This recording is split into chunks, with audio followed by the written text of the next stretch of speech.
డబ్బులిస్తామని నమ్మించి తీసుకున్నారని JV builders బాధితులు వాపోతున్నారు. కొన్ని నెలలు డబ్బులు బాగానే ఇచ్చినా 4 నెలల నుంచి వడ్డీ ఇవ్వడం లేదన్నారు. అసలు సైతం ఎగ్గొట్టి ఆఫీసుకు తాళం వేశారని ఆవేదన వ్యక్తం చేశారు.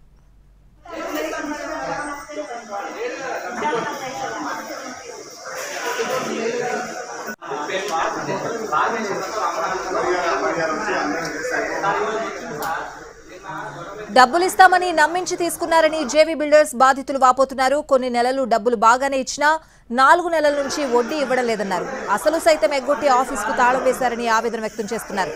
మరిన్ని వివరాలు మా ప్రతినిధి రాధాకృష్ణ అందిస్తారు. జేవీ బిల్డర్స్ తమను మోసం చేసిందంటూ ఉప్పల్ పోలీస్ స్టేషన్ ముందు బాధితులు ఆందోళనగా దిగారు. తక్షణమే వాళ్ళని అరెస్ట్ చేసి తమకు న్యాయం చేయాలని చెప్తున్నారు. అసలు జేవీ బిల్డర్స్ ఎవరు, ఎందుకు వీళ్ళని మోసం చేశారు అనేది ప్రస్తుతం వాళ్ళని అడుగుదాము.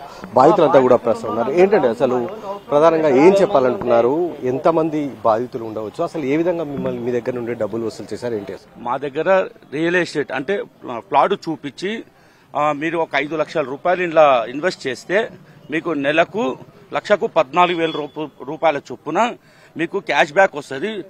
షూరిటీగా ప్లాట్ పెట్టుకోండి. ఆఫ్టర్ 10 months మీ అమౌంట్ మీకు ముట్టిన తర్వాత మా ప్లాట్ మాకు ఇచ్చేయండి అని చెప్పేసి ఆ విధంగా పోయిండు. ఒక 3 years అవి కొన్ని ఇచ్చుకుంటూ వచ్చిండు. దాని తర్వాత ఏం చేసిండంటే మళ్ళీ ఇన్వెస్ట్మెంట్ పర్పస్లో పోయిండు. మీరు ₹1,00,000 తీసుకొస్తే నెలకు 14,000 రూపాయలు చొప్పున మీకు క్యాష్ బ్యాక్ వస్తుందని అట్లా కొన్ని రోజులు వేసుకుంటూ పోయిండు. గత 4 నెలల సంది 4-5 నెలల సంది ఇంట్రెస్ట్ లేదు, అసలు లేదు.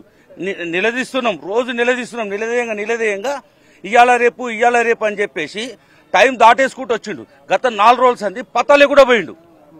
ఎంతమంది ఉన్నారండి? దాదాపు ఎంతమంది ఉంటారు? వాళ్ళని అడిగితే వాళ్ళు ఏం చెప్తున్నారు? అసలు దాదాపుగా ఒక 6-7 వేల మంది బాధితులం ఉన్నాం.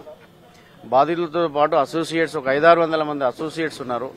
ఈ బాధితులు అసోసియేట్స్ అందరూ కలిపి అందులోనే